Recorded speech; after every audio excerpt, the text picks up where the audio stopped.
और नुमान भाई कैसे हैं आप? अल्हम्दुलिल्लाह, आप कैसे हैं? अल्हम्दुलिल्लाह रब्बिल आलमीन। आपका स्कूल कैसे जा रहा है? जी बिल्कुल अच्छा। आपका? मेरा भी बहुत अच्छा जा रहा है। मदरसे जा रहे हैं? जी जी। कितना बजे जाते हैं? 2 से 4 बजे तक। उसे आमिर को क्या डरा है? यहाँ पे भी बैटिंग के लिए रोज आते हैं। खेलने ही नहीं आता, उसको बैटिंग ही नहीं देनी चाहिए। उससे मैंने बैटिंग ले ली थी। पेपर की कुछ डेट पता चली आपको? नहीं, कुछ नहीं पता। चला है पार्क में चल। आपको किस में पढ़ते हैं? जी मैं दारुल मदीना में पढ़ा।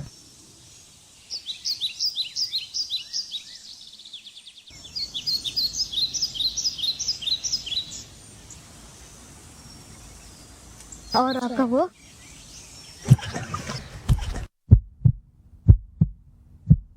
ओए भाई माजरत। भाई आपको टहलते हुए चल रहे हैं, इस पर हमारी क्या गलती है? मेरी मर्जी में जैसे भी चलूं, और जब तक तुम दोनों मुझे सॉरी नहीं कहोगे यहाँ से जा नहीं सकते। दोस्तों घेर लो इन्हें। अब तुम यहाँ से जाके दिखाओ। हमसे बचना बहुत मुश्किल है।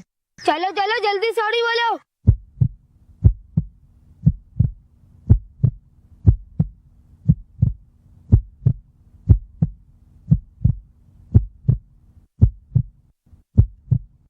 अच्छा ठीक है भाई, सॉरी। हाँ अच्छा है तुम लोग ने मुझे सॉरी कह दिया, वरना यहाँ से जा नहीं सकते थे। चलो दोस्तों। देखा, ये भी डर गए हमसे। फैजान भाई जब आपकी गलती नहीं तो आपने सॉरी क्यों कहा? अरे नुमान भाई आए मैं आपको समझाता हूँ। नुमान भाई आप पूछ रहे थे ना मैंने सॉरी क्यों कहा, अब मैं आपको बताता हूँ। नुमान भाई अगर मैंने सॉरी नहीं कहता तो हमसे लड़ाई करते, और लड़ाई झगड़ा तो अच्छी बात नहीं है ना। नहीं फैजान भाई, इसलिए कुछ देर अपने गुस्से पर काबू रख के मामले को सुलझाने की कोशिश करनी चाहिए और लड़ाई झगड़े से बचना चाहिए। फैजान भाई आप बिल्कुल ठीक कह रहे थे, मैं भी ऐसा करूँगा। ये हुई ना बात।